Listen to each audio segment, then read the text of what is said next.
त्यांच्या काळात जर स्पॉटीफाय असतं तर रेल्वे स्टेशनवर गाणारा हा मराठी मुलगा भारताचा सर्वात जास्त ऐकला जाणारा आर्टिस्ट नक्कीच बनला असता।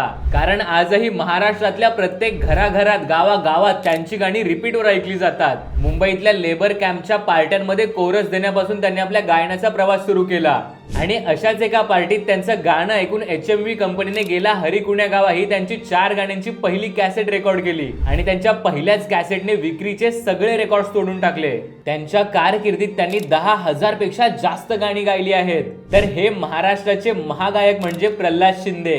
गायनाचं कोणतंही शिक्षण न घेतलेल्या प्रल्हाद शिंदे यांनी भजन, कीर्तन, बाबासाहेबांची गाणी, बौद्ध धर्माची गाणी, कव्वाली ही महाराष्ट्राच्या घराघरात पोहोचवली।